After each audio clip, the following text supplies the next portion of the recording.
Ministro, el petróleo sigue bajando. ¿Cuándo usted se va a referir al tema? ¿Por qué usted no quiere hablar del tema del petróleo, ministro?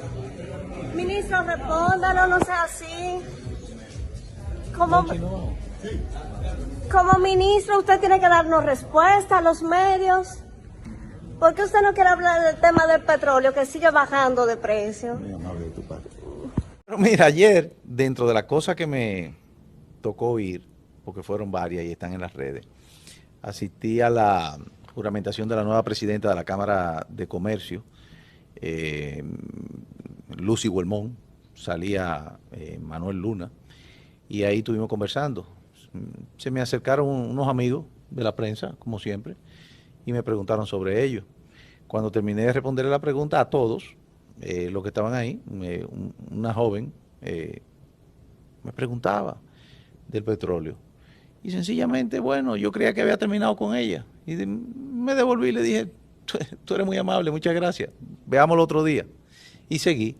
Luego veo que como que Fabrica no quiso, se fue. El primer extraño fui yo, por la sencilla razón, y yo creo que tú eres testigo de ello, y lo que no están viendo también, si hay alguien que es accesible, que responde, que me siento ser amigo de cada uno de los que me abordan, y no tengo por qué decir lo contrario de ellos, soy yo, y siempre he sido así. Así que hablemos de lo que quieran, eso no importa. Respecto a esa misma pregunta que ella le dijo, la gente quiere saber. Y tienen todo derecho, y yo creo que saben cada viernes para comenzar, y saben cada vez que yo voy a un programa de televisión, y saben cada vez que me preguntan.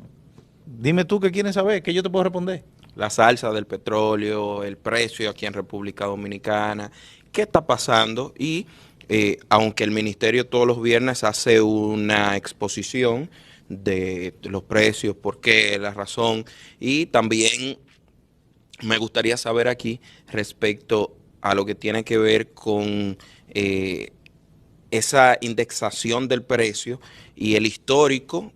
Se habla de que el precio cuando estaba alto, ustedes lo tenían al mismo precio, estaban subsidiándolo, se anunció recientemente un subsidio que había sido el menor en todo este tiempo. Que le explique eso a los amigos del Nuevo Diario. Fíjate, lo primero es, vamos un poquito más atrás, para que no quede ningún bache. Cuando no estaba en el gobierno, mi posición, que es la misma de ahora, los impuestos, nosotros creemos que se pueden revisar. Mandamos una iniciativa de ley al Congreso, el presidente la mandó una iniciativa de ley, con muchas cosas más, para que se entienda mejor el proceso y para actualizar otras. Y ha descansado ahí.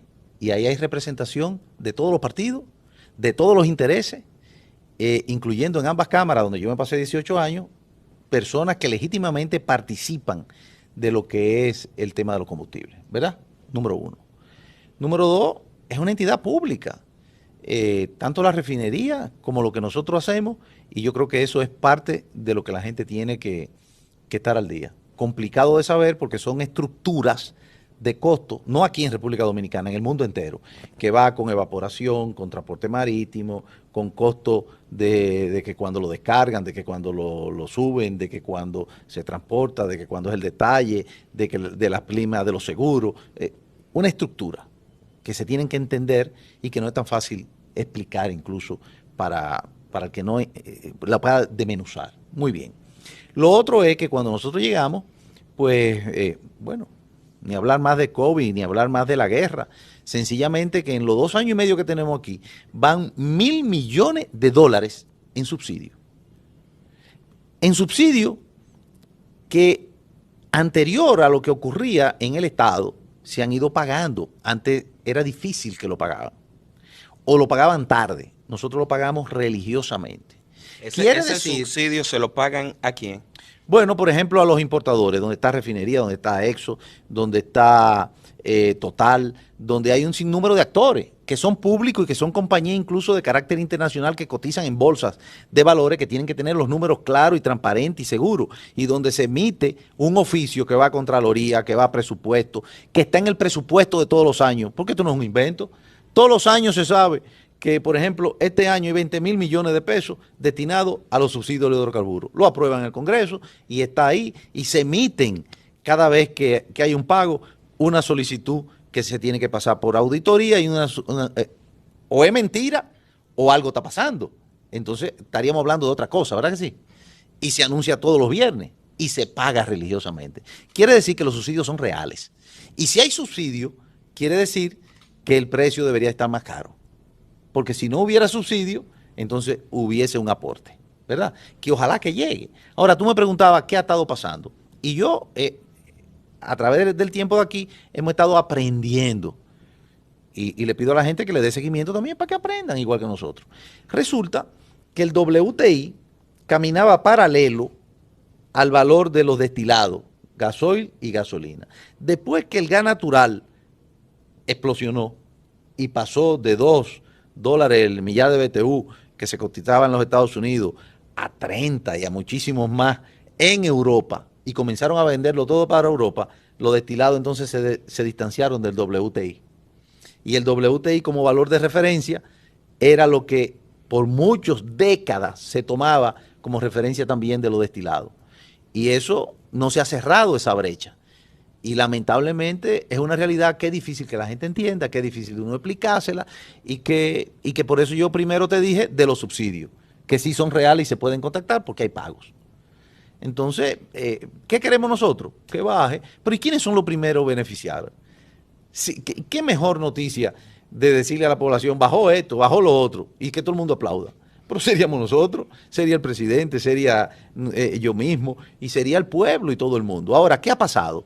Que República Dominicana es el único país del continente, y quizás de muchos otros continentes, que mantiene una paz social, una estabilidad económica, que mantiene un progreso, que tú vas a la TCS donde se registran los sueldos de los empleados formales y está subiendo. ¿Y eso a qué se debe? A los subsidios, no solamente a los combustibles, porque por ejemplo nosotros subsidiamos el transporte público a través del Intran, pero también subsidiamos el año pasado maíz para la proteína cárnica, entiéndase los pollos, pero tenemos un programa de subsidio para la harina, que el pan básico, cuando el plátano se puso caro porque estábamos con el frito del invierno o por las lluvias o por cualquier fenómeno, el pan ha estado siempre en un precio estable, principalmente el pan llamado de 5, porque ya tiene un poquito más, pero que es el que consume la gran mayoría, estable. Entonces yo creo que esas son cosas que hay que valorar. Ahora, ¿qué pasa, Jaime? Que entramos en un periodo de campaña y así quizás como tú eres neutral, crítico con lo que tiene que ser, que yo te doy seguimiento con el tema del nacionalismo, con el tema de que las cosas sean como se tienen que hacer. Hay otros que tienen sus intereses también y sus simpatías, que son naturales. Yo la tengo también, porque no la puede tener otro. Entonces, esos otros defienden desde un punto de vista a su visión económica o su visión de manejo del Estado, al candidato que defienden, que es de la oposición. Y ahí se dan las divergencias, que son interesantes, porque es más, hasta un problema si pensáramos toditos iguales. Creo que si pensábamos todos iguales, no hubiese razón de ser. Sería hasta aburrido fuera. Exacto. Hasta aburrido fuera. Sí. Yo no me quiero sentir privilegiado. ¿Usted aceptaría que esa periodista viniera aquí también o otro periodista y conversara con usted? Pero lo grande de esto es que me escriben a mi WhatsApp y me llaman por teléfono. Yo hice eso y me aceptaron. Y la gran mayoría de lo que yo veo todos los días cuando me encuentro en un acto público, me conocen de hace muchísimos años y tienen mi teléfono y me llaman o me piden cita o vienen por aquí. Cualquiera. Yo soy el mismo. Siempre es así. ¿Por qué no? El que quiera. Bueno, ya ustedes escucharon ahí. Si hay otra cosa que usted quiera agregar, ministro. No, yo lo que quisiera es que en otra ocasión, si no puede ahora mismo, que abra también las redes del Nuevo Diario y que si alguien quiere preguntar, que también pregunte, no solamente los periodistas. Nosotros estamos para eso, es nuestra obligación y además yo creo que así llegamos un poquito más lejos y quizás nos apoyan más.